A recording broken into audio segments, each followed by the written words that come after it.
Le TSA, c'est le trouble dans le spectre de l'autisme. En fait, on a appelé aussi jusqu'à dernièrement le TED, le trouble envahissant du développement. Et ce que c'est, en fait, c'est les messages qui sont transmis par nos sens, qui se rendent à notre cerveau, sont traités d'une façon qui est un petit peu différente. Donc, les caractéristiques, quand on a un TSA, sont surtout au niveau des relations avec les autres, au niveau des intérêts qu'on a en particulier et au niveau de la communication. Comme par exemple, on peut voir que ça peut être un petit peu plus difficile d'avoir un contact visuel.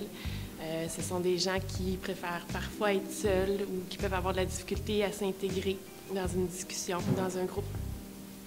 Au niveau des intérêts, on voit que ce sont des intérêts qui sont plus limités, mais dont les connaissances sont très, très poussées. Ce sont des gens qui aiment l'ordre et la routine. Aussi, on peut remarquer une difficulté parfois à appliquer certains codes sociaux, comme les salutations, attendre son tour, ça peut être un petit peu plus difficile.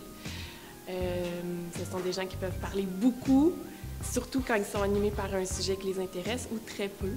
Ce sont des gens qui ne diront pas nécessairement qu'ils ne comprennent pas, donc c'est important de les questionner. Fait qu'en fait, c'est une autre façon de penser, c'est une autre manière de traiter l'information. Et c'est simplement de donner le temps à la personne de mettre en place ses idées pour arriver à bien s'exprimer. Le rôle de l'éducatrice spécialisée à l'école est un rôle d'accompagnement, un rôle de soutien auprès des élèves. Donc, on essaie de voir les besoins de chacun, puis de proposer des moyens, puis des solutions pour que l'élève ait une progression académique et sociale à son meilleur, en fait. On fait aussi le pont entre les divers intervenants avec les enseignants, les parents, et on fait aussi l'accueil au local. Donc, le local est ouvert pour accompagner les élèves qui viennent pendant certaines périodes, soit compléter des travaux, reprendre certaines choses, avoir des explications supplémentaires, ou pour simplement essayer de diminuer l'anxiété, trouver des trucs à des choses qui se passent là, dans le quotidien. Fait que c'est vraiment un rôle d'accompagnement selon les besoins là, de chacun. Le service est en place à l'école de Mortagne depuis 2004-2005 environ. Donc, au départ, c'est un service qui accompagnait plus ou moins 3 élèves qui faisaient l'intégration dans les classes de régulier. Et maintenant, on a à peu près une vingtaine d'élèves là, qui ont fait l'intégration dans les classes régulières et avec qui là, on fait le suivi. Donc, l'élève qui a un TSA, soit arrive des classes du primaire déjà en intégration, donc poursuit son intégration au secondaire, ou peut aussi entrer à l'école secondaire de Mortagne en classe TSA et tranquillement, à son rythme, faire l'intégration dans les classes régulières.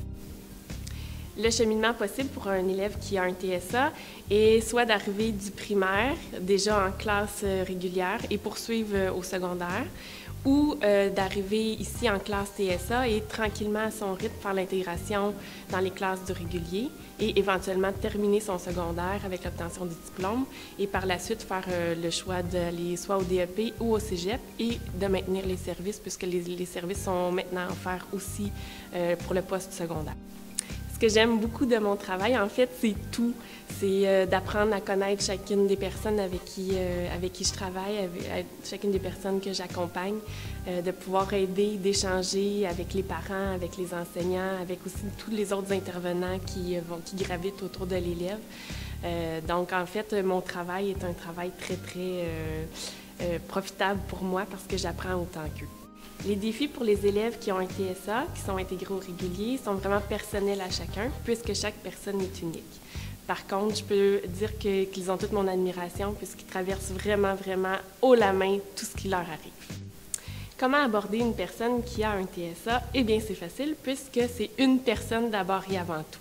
Donc, comme chacun de nous, on a chacun nos caractéristiques personnelles, avec notre personnalité, et c'est d'aborder d'abord ces gens-là, de ne pas avoir peur de les questionner, de leur parler clairement, d'expliquer, de donner des détails, utiliser le visuel, puis de prononcer leur nom quand on veut s'adresser à eux.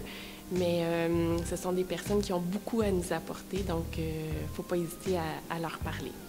J'apprends à tous les jours avec les personnes qui ont un TSA.